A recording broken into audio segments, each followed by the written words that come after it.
The National Guard is now on the ground in La Mesa this morning. They're going to be mobilizing where vandalism and looting occurred just this past Saturday after a protest over controversial arrest by a La Mesa police officer. Several businesses were smashed and charred, including a Chase Bank and a Union Bank were burned to the ground. The destruction comes as tensions with police is at an all-time high. News 8's Chris Groh is live to explain more. Good morning, Chris.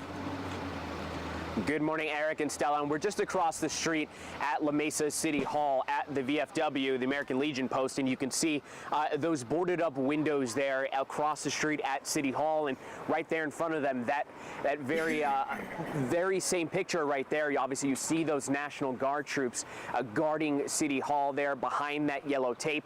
And then as we pan left over here, you could see those trucks that they arrived in, and then several more troops. Not exactly clear how many of these troops are currently protecting City Hall, but this was the tweet that was sent out by San Diego Sheriff's Department announcing this move, essentially saying that 200 members of the California National Guard will be in the county following a request from Sheriff Gore. They will work alongside law enforcement, providing security to critical infrastructures, public buildings, courthouses, power grids, etc., during the protest to prevent looting and arson. Now, so far what we've been told is that 73 National Guard troops have been sent to the county. That, according to the California National Guard, as of last night. Now, it's not clear if they will be sent in those 50 to 75 groups at a time, or if they will be stationed in various points around the county. So we're still waiting to get those specifics about how many National Guard troops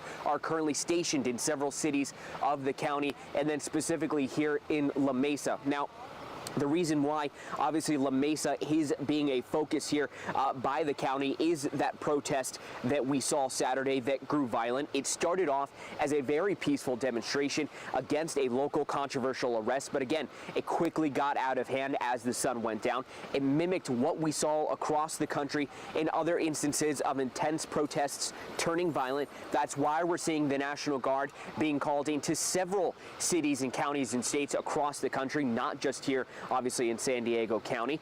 We also know that this, again, is in response to try to stop some of the looting and rioting that we saw take place on Saturday, where several buildings were looted, several businesses were looted, and of course we saw the burning down of the Chase and Union Bank. Now, another thing that the National Guard will be doing is trying to enforce and make sure that that curfew that's in place is followed by some of the residents here in La Mesa, and then also in other cities that are under curfew across the county. So again, we are here in front of La Mesa City Hall where the National Guard has arrived. They arrived late last night, and we are still working to see exactly how many are stationed in various spots across the county.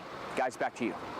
Chris, thanks for that. The curfew in La Mesa is in place through at least the next couple of days. It's from 7 p.m. until 5:30 each morning, so it ended about a half hour ago, but will continue again tonight and into the Monday morning here. El Cajon and Santee lifted their curfew within the last hour.